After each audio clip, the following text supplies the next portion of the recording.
1 second.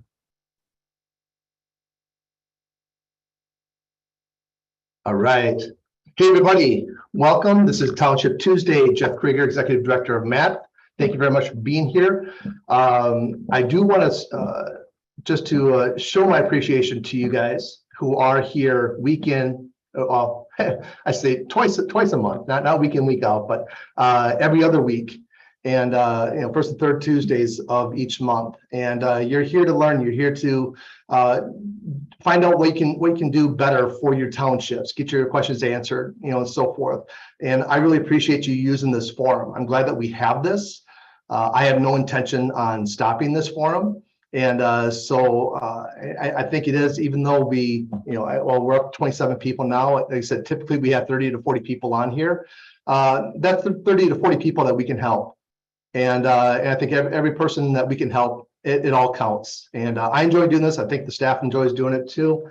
So we will continue, but thank you again for coming out here. Just a few announcements that I have. Got to put on my cheaters here so I can read what I have, my thing. Oh, I was actually at a county unit meeting last night, and there was a discussion of ARPA. I know people are sick of ARPA. Just bear with me. Discussion of ARPA was brought up by one of the county officials, and it was a staff member. And I just want to clarify, make sure people really understand what your timelines are regarding spending those ARPA dollars. Now, the person who was there last night said that you have until the end of 2026 to spend your dollars. That is not true. I mean, technically, yes, but you need to commit or obligate those funds by the end of, or by 12/31 of 2024. And the reason there's a 2-year difference there is because if you're doing a road project, you don't do a road project like you're buying a computer. It doesn't happen in a one-day transaction. It takes time, setup. And so it may take a couple of years for those contracts to be fulfilled. But the dollars, that last check has to be cut by December 31 of 2026. But remember, it has to be obligated. You can't start a new project in 2025. Say, okay, I'll just add that to the ARPA funds. No, the contract, whatever you set up, needs to be dated before 12/31 of 2024. Okay, I hope that kind of clears that up. Yeah, because I almost jumped out of my chair when she said that. Anyways. Oh, one thing too, that I'm sure that you guys are all squared on this, but contact information. If you have new officers, we're going to be having an election coming up in November. Some of you do have November elections. When you get new officers, or if you do have them now, or if you're unsure, contact the MAT office. We do want to make sure that we have people's correct information, so we can get the information, our contact, our communication out to you, whether it be the insider, emails, what have you. We want to make sure that we are contacting you as we need to for that. And then vice versa, you can contact us as well. Annual conference, I'm a broken record on this. This will be the last time you hear about this, since this is our last Township Tuesday before the conference. October 14th and 15th, we are going to be having breakout sessions, all on Friday. Business meeting will be on Saturday. Braver Angels is going to be our speaker, our guest speaker on that, and our keynote. And looking forward to you guys hearing them speak. I actually requested Bill Doherty. Bill Doherty is one of the founders of Braver Angels. It's a Minnesota-born company or nonprofit, and they're trying to take this nationwide, where they're helping liberals and conservatives speak to each other and speak with respect. And as we know, that respect is a lost skill set. That no longer exists or doesn't exist too often in our society anymore. So I think you're going to really enjoy it. I've seen them a few times, and Matt is definitely a supporter of theirs, and so we'd appreciate you coming on out and seeing what you guys think too. Annexation stories. Steve and I are having conversations with the cities, with the league, with the coalition, and trying to get some changes to our annexation reform. And one of the things that we are in need of, and please don't put this off, I do need to have this ASAP, because Steve and I, we have homework that we have to get this information to the league. And what it is, I'm looking for your stories. Primarily what we're concerned with and what we're trying to rectify is, I know some of you don't want your borders to ever change, for your township, and I get that. But we do, I mean, when push comes to shove, when we really do a reality check, we know that if there's going to be expansion, of cities, when people want services and so forth, and if they want to go into the city, we don't want them to leave, but we want to wish them well as well, also.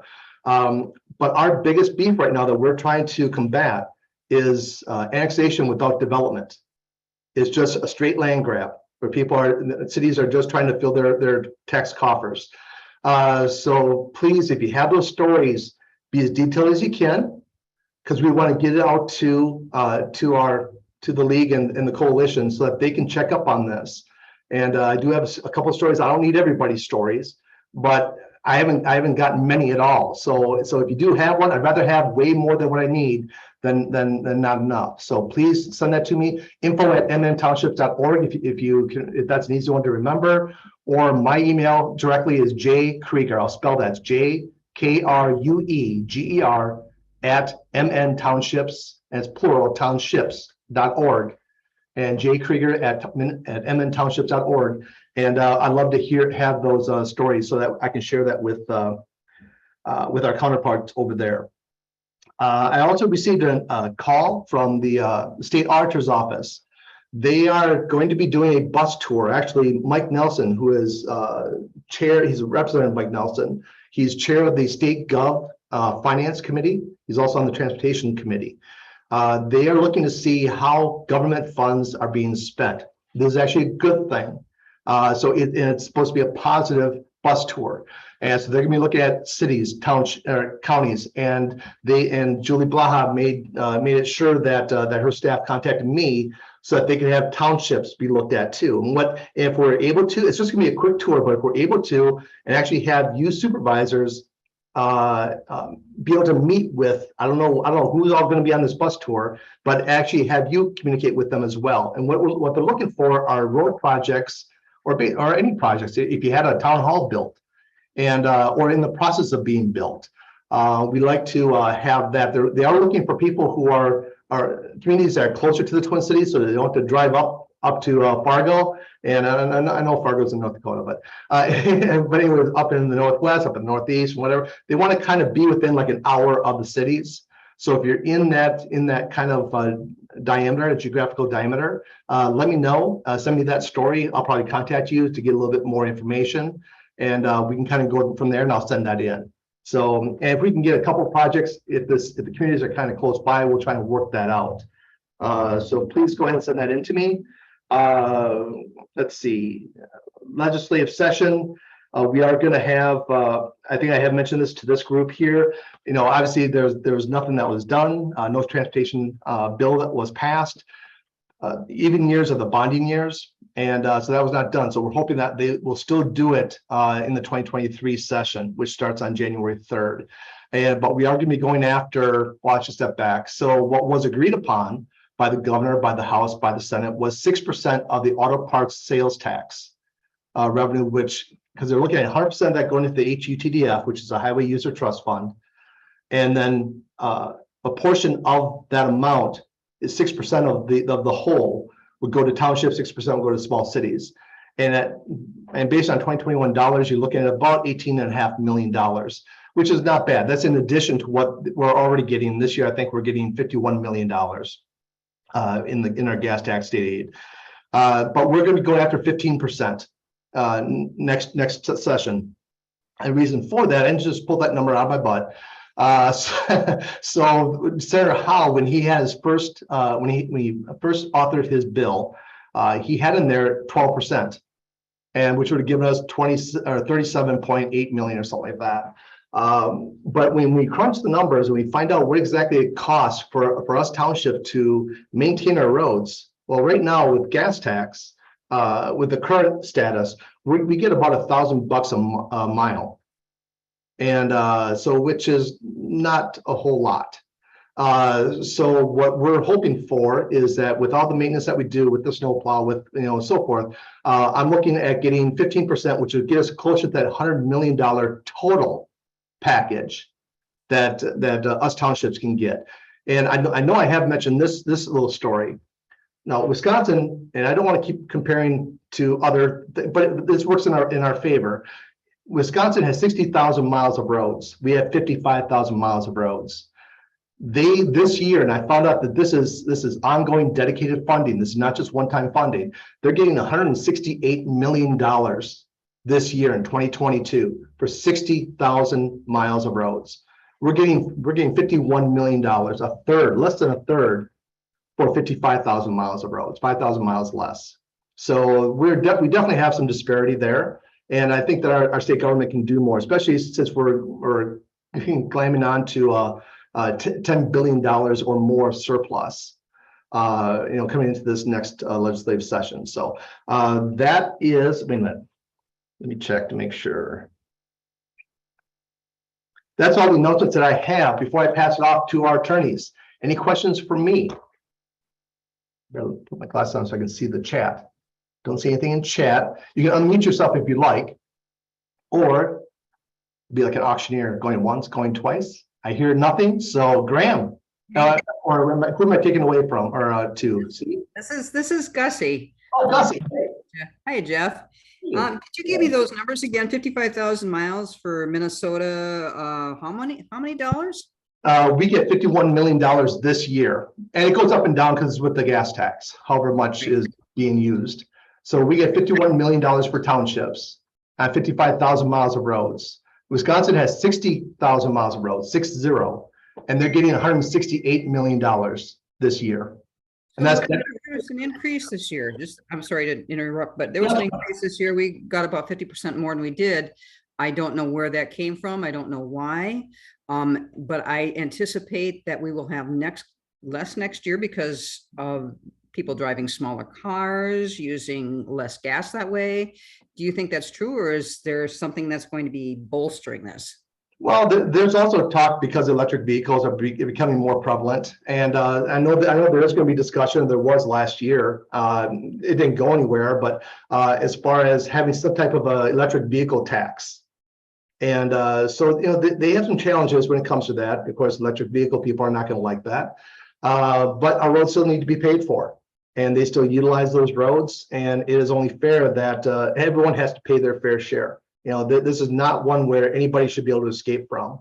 But what that's going to be, I know that there has been talk about a vehicle mileage tax, which I don't like, especially for you people in the rural areas. I think it puts way more the burden on you folks than it does for city commuters. So I think that's a non-starter as far as I'm concerned.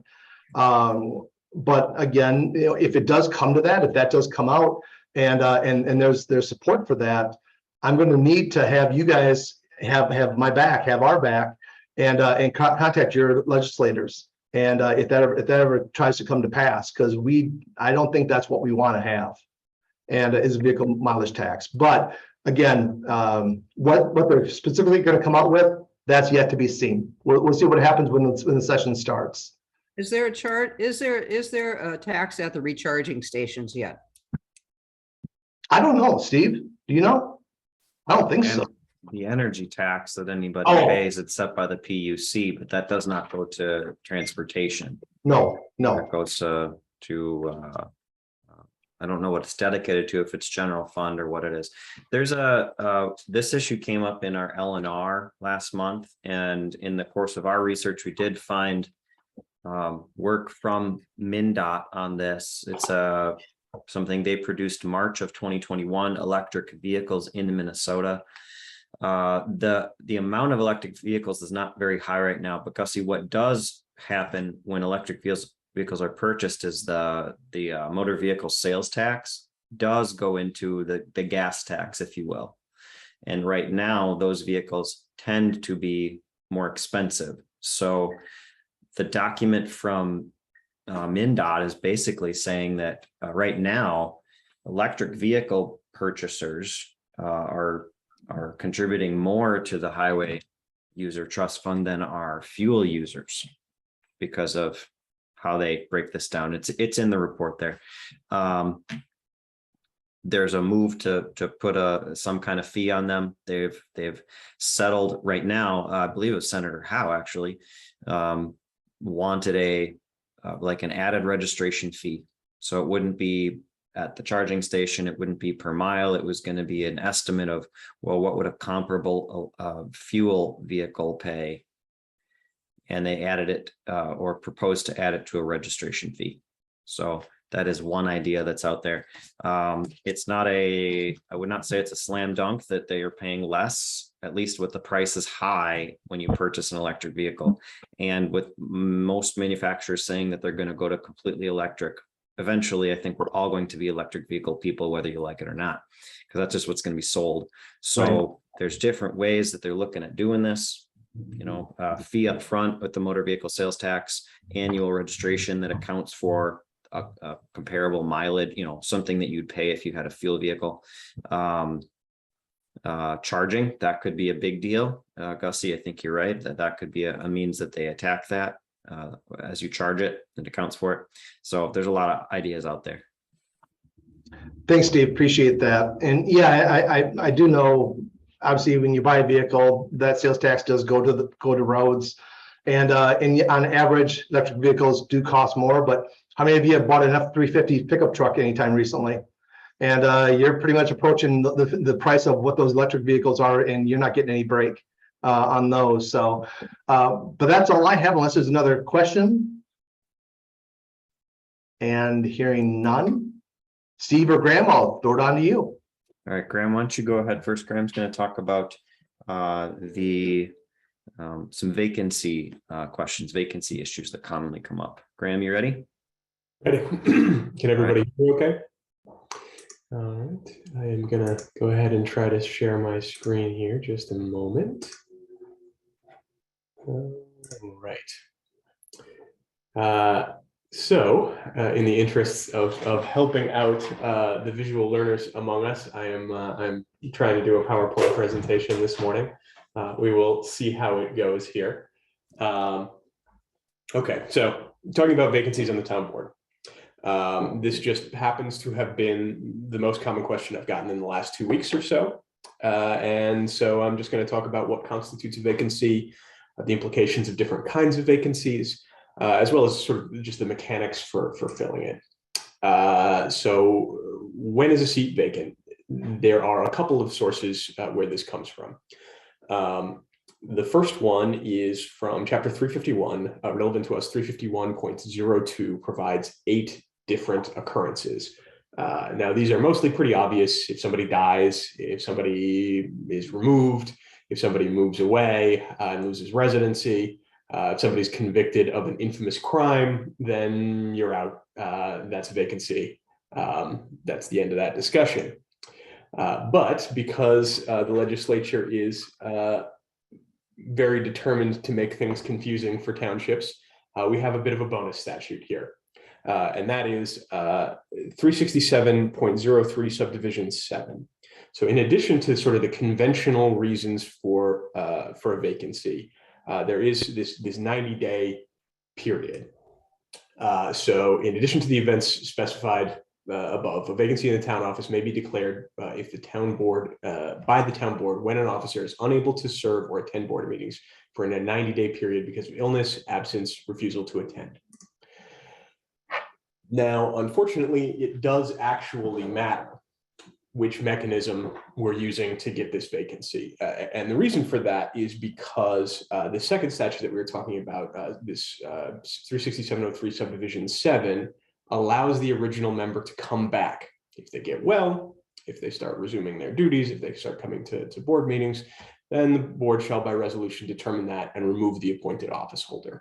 So there is that distinction that's potentially meaningful here. So moving on to filling the vacancy. Most of this is, well, this is covered by 367.03, same statute, but a different subdivision, subdivision 6. As statutes go, this one's pretty straightforward for the most part. It provides in part that when a vacancy occurs in a town office, the town board shall fill the vacancy by appointment. When it's a supervisor seat that's vacant, the seat must be filled by an appointment committee comprised of the remaining supervisors and the clerk. So that sort of by implication sets up 2 different situations. If the position of clerk or treasurer is the one that is vacant, then the town board is the exclusive appointing authority. But when the vacancy in the position of supervisor comes open, then the board members get to vote, and so does the town clerk. This is the one and only time that a town clerk gets to vote. So that's just kind of a fun little bit of trivia there. I mean, every once in a while, you'll hear a question from somebody thinking that the clerk can vote on town business until the supervisor's seat is full. Really, it's just this one little bonus area in which they get to vote. So then let's talk a little bit about timelines. In my view, there are about 3 major points here. So the timing of the vacancy, how long the board has to fill the vacancy, and then the appointee's term of office. So I think the important thing here is that the vacancy occurs. The important thing is when the vacancy occurs, not when the board fills the vacancy. So if an officer passes away in December, then there are certain implications for that in parens B there that we're talking about at the bottom. But so basically,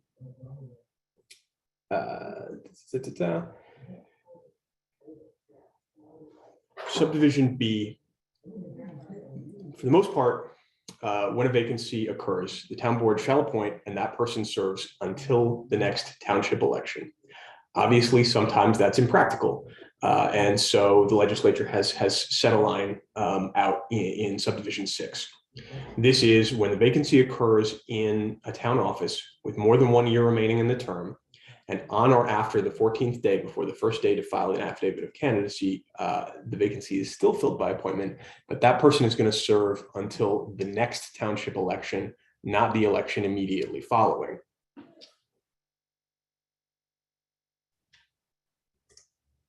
Now,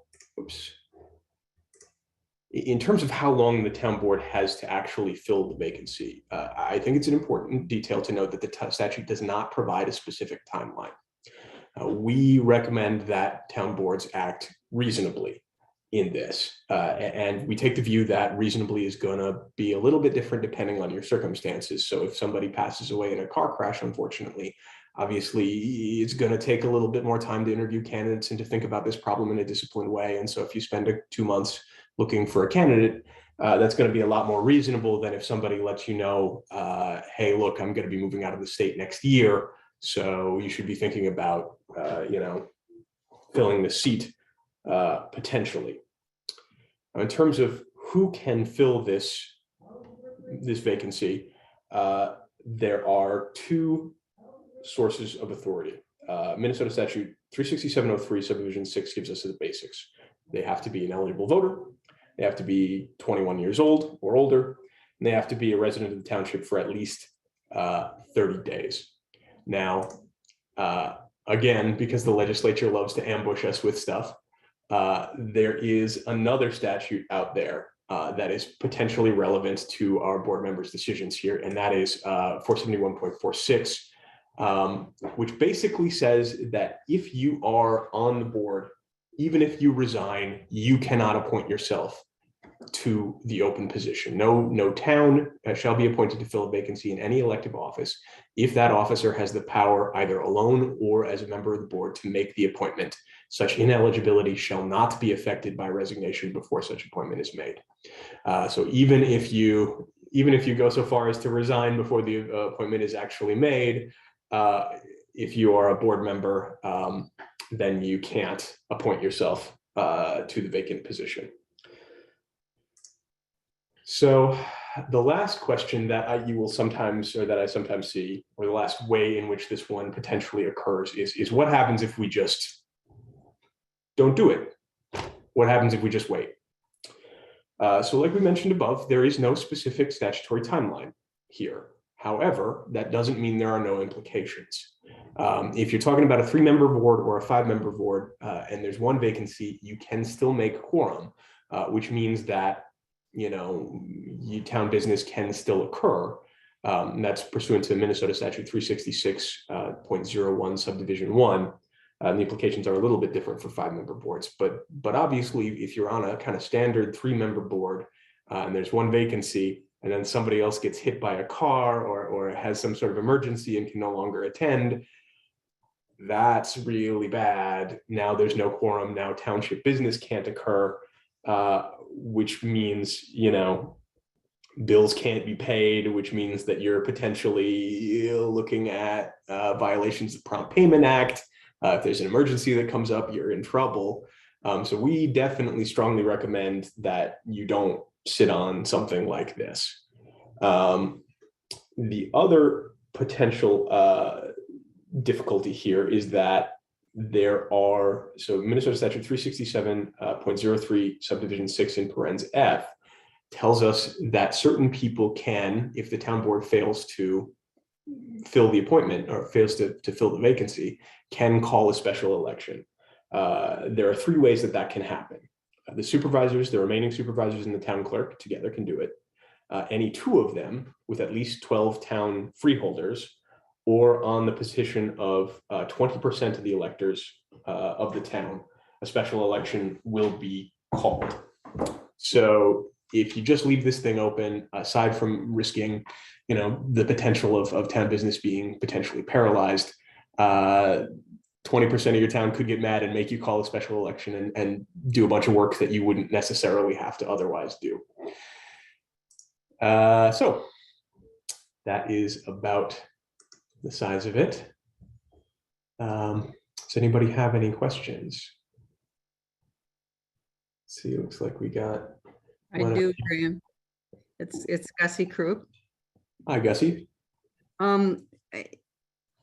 You said that if 2 are gone, if 2 supervisors for whatever the reasons are no longer there, though your clerk can vote, I'm wondering, does it take a supermajority then? Does it have to be all 3, if I'm not mistaken? Because I've been in that position, I've had to vote to replace the supervisor as a clerk. So does it take 3 then? So now you don't have 3? So I take the position that it's just simple majority in terms of the committee of appointment. So if you're on a 3-person town board, there's 1 vacancy. Now there's 2 supervisors and 1 clerk that are voting for this. Then I think with the agreement of 2, you can replace that officer. If that answers your question. That does. And one other question about, can you tell me the situations that require 3 members to approve? I know one of them is transfer of funds. Are there others that require 3 votes, three positive votes to pass whatever the resolution or whatever the motion is? I mean, there certainly are specific powers, and thank you for bringing that up. There certainly are a fairly long list of specific powers that have higher requirements than your average kind of majority requirement. And that is an implication that's potentially pretty serious if you are talking about a potential vacancy. I don't have a whole list of that power or those powers at my fingertips, but I can certainly generate something like that for the next Township Tuesday, if that's something that you'd like to say. Great. Can I ask one more if nobody else has one? Go ahead, Gussie, go for it. Okay, so a question I got from one township. There's 1 supervisor who spends a lot of his winters away from the township, but he's still a resident of the township. And I suggested that they do their meetings by Zoom and make proper notice of that so that he can be part of that. Is that the correct way to go with that? So there are statutes. I mean, so the big potential procedural issue there is with the open meeting law. And there are statutes that permit these meetings to occur by Zoom under certain circumstances. I think that that's kind of a presentation in and of itself. Certainly, depending on the details, that could work, but there's enough specific situational stuff in there that why don't you give them my information and I'll talk to them. I mean, later today or whenever happens to be convenient. It could work. I'm leery of it, I guess, is the long and the short of it. Thank you.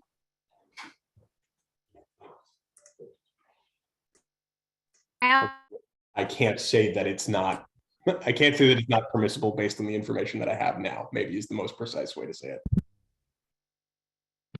It's allowed. Take a look at 13D.02, but there's a bunch of stuff you have to do.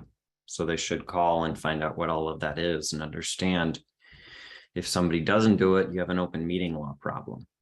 So Thank you. Nicole's hand is up. Hi.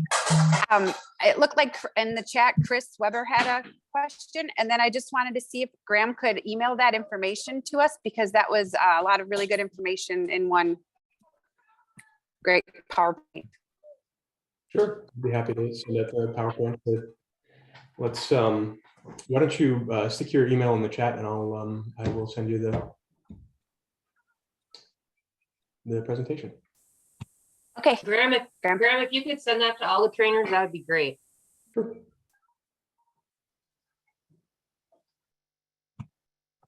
I like the clerk's reference in there, Graham. Say, Graham, this is Reno. Why don't you just put it on the website too, so we can go to it when we need it? That'll save a phone call to you and Steve sometime. That's sounds like a good idea. This is Chris Weber. I have a question in the chat and I'll just ask it in person. We have a town supervisor who's running for county commissioner. Assuming that he's going to get elected, he would then put his resignation in effective January 1st. Now, the board can't make a decision to move forward with how to replace that supervisor until we receive the resignation, correct? Well, so that's an interesting question.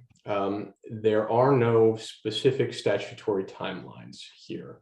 I would say that the vacancy does occur when he accepts the new office. That's an automatic resignation by operation of law because it's an incompatible office. I think you should be thinking about the problem and potentially evaluating ways to fill it. But in terms of, obviously you can't actually fill it until there is an actual vacancy. But in terms of could you post and could you start talking to people about this potentially? I don't think that that would necessarily be a problem. I think that that would be something that you could do, given that you're anticipating that this thing is going to happen. Depending on your district, depending on the certainty of him actually getting elected or not. Well, and obviously we'll know after the November election whether he's elected or not. Sure. But I would assume he would take. That would be the time to start, really, is after the November election. You're going to know whether or not he's. But he won't officially accept it until January. So, but the board can start thinking about how they might potentially want to fill that position. Yes. Okay, and then we also have another one. I already have that one figured out. We have our treasurer we have a special election for a supervisor position that our treasurer is going to be running for because he wanted to step away from treasurer. Should he get elected, he would take office the end of November after all the time periods, waiting time periods. The board would then have to appoint an interim treasurer until the elected treasurer takes their office in January, correct? I'm sorry. You were breaking up a little bit, so I Okay. didn't. Yeah, this is a little convoluted one. So our treasurer is running for the remainder of an interim supervisor term. If he were to get elected, he would take that position after, around the end of November. So then we would have a vacant treasurer position that the board would have to appoint an interim treasurer until the elected treasurer takes office in January, correct? Yes, I suppose that's correct. Yeah. Thank you.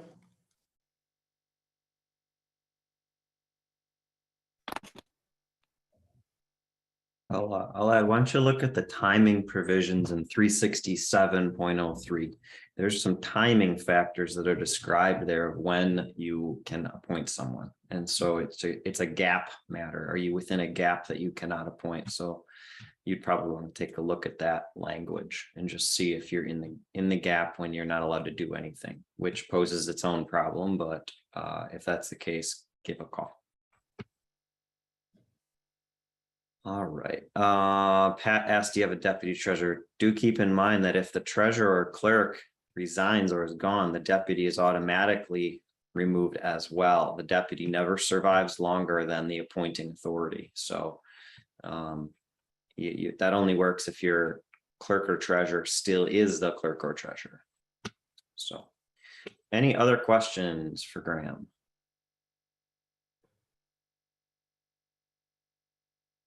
I see none. Okay. Well, I was going to talk a little bit about some kind of powers that don't get talked about a lot. They're not hidden, they're just not things we run into a lot. Township chapters are mainly 365 to 368, and those chapters are what a lot of times we end up focusing on because they're written for townships, and that's the first place that I would usually look for a power or a duty that townships have, with some exceptions. For example, zoning is in a different chapter, special assessments a completely different chapter. Chapter 471 is the spot that I want to take a look at and bring your attention to. That chapter is municipal powers broadly. So it lists powers for cities, counties, towns, school districts, joint powers, but it's not in a very organized way necessarily. And it does not separate them out based on the entity type. So I've spent some time just pulling out some statutes, and some of them I think you'll know already. The contracting law, for example, is in that section 471.345, and towns run into that a lot because we end up buying and selling things. Or the conflict of interest issue, that's also in that chapter. In addition to 365, it's also in 365, but we have to read both. We have to apply both. So that procedure that we talk about a lot for waiving conflicts, 360, the waiver process that we use in C6000, which is our document, that comes out of this chapter 471. So I'm going to mention some of these because I think they're helpful and they're good to know, and some of them are kind of surprising. One of them, the first one, is really a supplement to something that the township has in chapter 365 related to recreational services. And in 365.10, towns and their people are allowed to vote money for social health or recreational services up to $10,000. That's in the town statutes that we usually talk about and apply at the March annual meeting. But there's another section in this 471 that applies specifically named to townships. It allows for recreational centers, facilities for them, you to spend township money on trophies and awards, and to contract or work with nonprofits and give them money to operate recreational services. The couple statutes after are a supplement to that, where you can work cooperatively with other governments. It also describes locations. So where can you do this? Where can you operate it? And it's a broad list. It's land you own. It's any public land that you're allowed to use, any private land that you have an arrangement and permission to be able to use. It lets you accept gifts. It lets you basically do all the things that you need to operate recreational activities. Now, I mentioned that it's in 365 and 471. That's going to happen over and over. We read them both to the extent we can. That's what courts tell us to do. If two statutes talk about the same thing, we're supposed to try to apply both in a harmonious way. And with this, I think, for example, you could say, well, the voters have authorized, 365 up to $10,000 in their role for health, welfare, and recreational services. And recreational is only one of those sections, right? 471 says you have this other set of powers regarded to recreational services, and it does create the question of, well, do you even need the voter authority then for recreational, not health and social, because that's separate within 365, but within this recreational sense, this seems to give you authorization directly as a township board to do some of these things. When you get into those questions, you may want to talk to your town attorney, call us if you want, and we'll try to point out some of these issues and try to read them closely and carefully depending on what you're trying to do, because it can be tricky and you don't want to end up with someone saying you exceeded your authority. Other things like simply if you authorize a beach, that's not said anywhere else. You can authorize a beach, and if you have lifeguards, they're supposed to be CPR certified. Okay. Another one that I hadn't focused on, you can have a municipal heritage association, and this is different than the County Historical Society. This is a direct set of powers to the township to appoint commissioners, fund them, and give them a set of powers. And there's 8 explicit powers. And some are pretty typical. Like they can examine districts, the sites, districts, places, building structures that may be of historical value, and then label them as such. They can enact rules for governing construction, alteration, demolition, and review building permits and other matters of preservation and protection. This one, I have a little bit of a concern with. If you have zoning in your township, you may have a situation where 2 different commissions or bodies are now regulating building. And if you do this, you'd have to somehow figure out how that works or not grant that power to this commission. Okay, because some of these things, again, overlap with other powers. They can accept gifts of historical property. They can use powers of eminent domain or request the township use powers of eminent domain to take these things of historical value. That means you're going to take it forcibly and pay money for it. Okay. There's some other things in there too. They're kind of surprising powers. It's not something that I know of any township doing, but it is there in 471.193. If you think you have something like that, you could choose to operate that. And again, you could do that by yourself or with other townships, cities, counties, through joint planning activities. Okay. Another one, National Night Out. We get questions around National Night Out time. Can we fund this? And yes, there's a statute explicitly saying you can, but not only that, it says you can fund activities that foster trust between the community and law enforcement within that statute, which is a kind of broad set of powers. You may be able to hold festivals that bring people together with law enforcement. Joint cemeteries with the statutory city, I can do that, probably not so surprising. Contracting law, we've talked about, I'm not going to touch too much on that. But what you do have is you can create some preferences that some folks may want to create in contracting. Like you can have a preference set aside for local small businesses and award them preferences in bidding. Likewise with veteran-owned businesses, you can set up a system where they get some kind of bonus in the structure of your contracting, or there's a set aside of some amount for a small business or veteran-owned business. This is explicitly authorized if you want to do that. An odd duty, 471.346. If you have town vehicles, you must, by law, have the name of the township on both sides of the vehicle, at least 2.5 inches tall. It has to be there all the time. It can't be on a removable placard unless that vehicle is leased. What an exciting hearing this must have been on this topic in the legislature. I think this one's overlooked. I don't see anybody getting stopped and ticketed for it, but it's one of those somebody could play a gotcha game with on that one. There's a variety of things to do with payments, claims being one that's really common for townships because we do so many claim forms, but one that is overlooked is that payroll exception. If you have employees, you do not need to wait for a meeting of the supervisors to review payroll, because all of the details of payroll should already be established with the employee through negotiation and through that wage theft document that you are required to give them. There's supposed to be no real surprises in payroll. And if there are, it should be limited to somebody worked extra hours. Maybe there's some overtime that can be addressed later.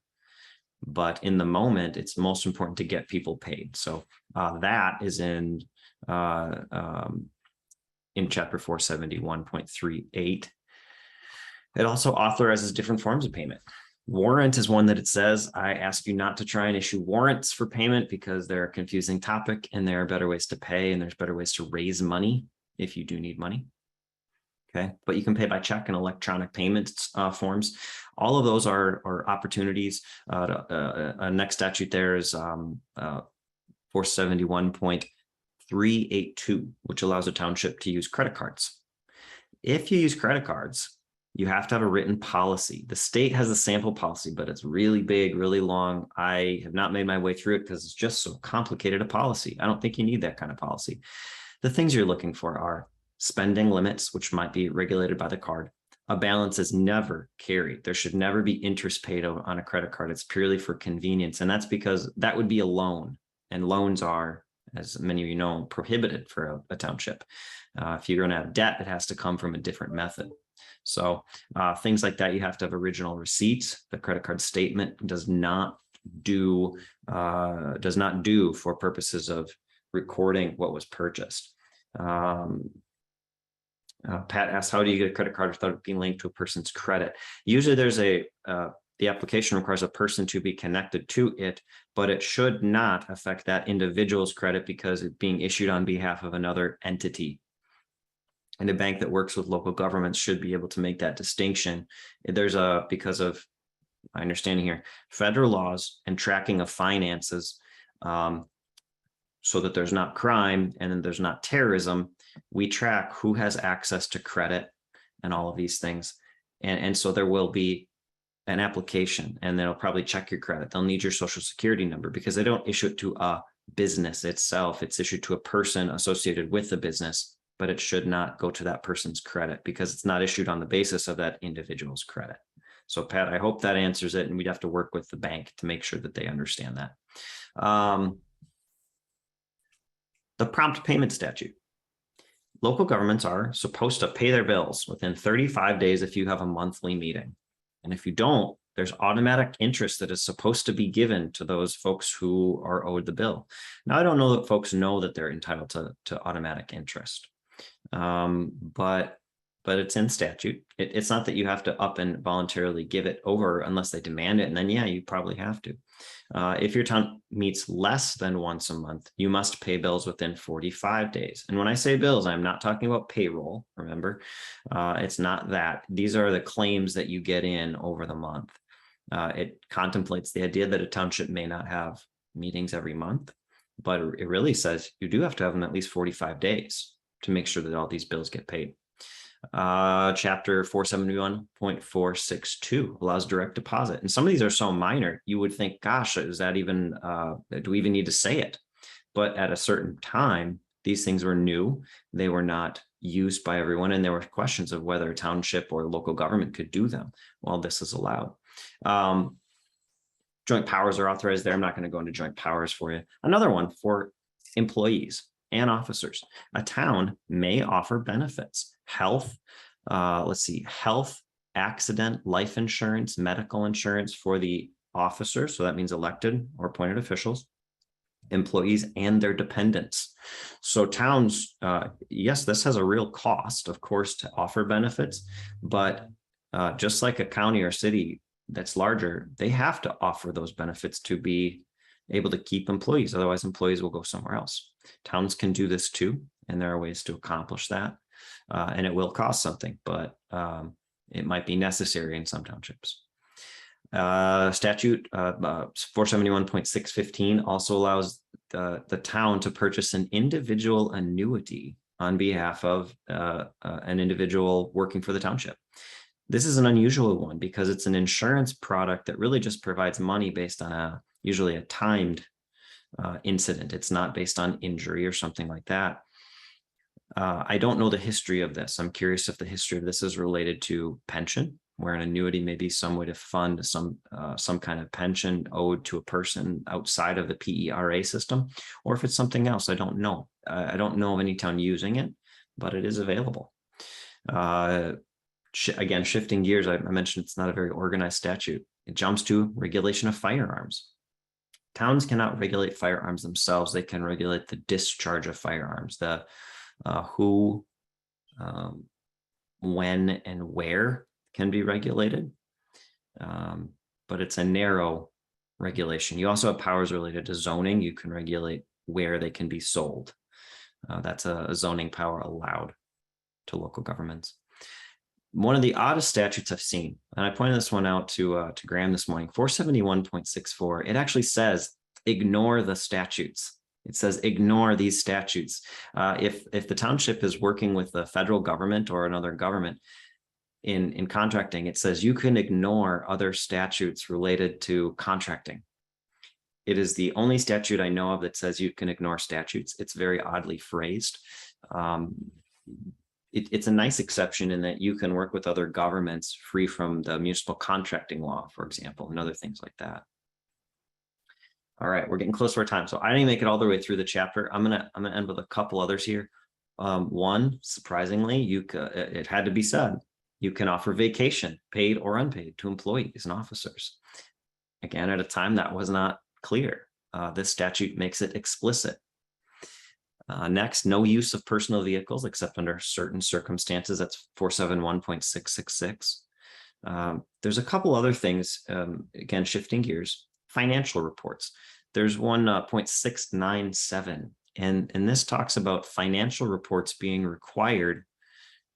This would be something that if your town is big enough, you have to do financial reports. And a lot of towns, I think, are already doing this. If you're big enough or you have enough money, you report into the state auditor. The one that I think is less known is 0.70, 471.70. This says that there must be an annual reporting of outstanding obligations, so any money owed, and that the treasurer is obligated to account for all debts existing as of December 31st, and then report it by February 1st of each year to the county auditor. This one, I don't know if our town treasurers are doing this. And around this time, there's often that board of audit that the board of supervisors does, but that's something separate. That's a different set of powers or duties found in chapter 367, 366. It's not this. So this one, I think treasurers may need to take a look at and consider if they're meeting this obligation. It does list them, and they may need to take this extra step. So question, is there a sample policy regarding credit card use and regulations? I don't have a sample policy. I guess I'll record that one as a possibility and see if we can do something like that. We'd have to review what's needed and what's appropriate, or maybe just some guidance on what to think about. So the treasurer question statute is 471.70.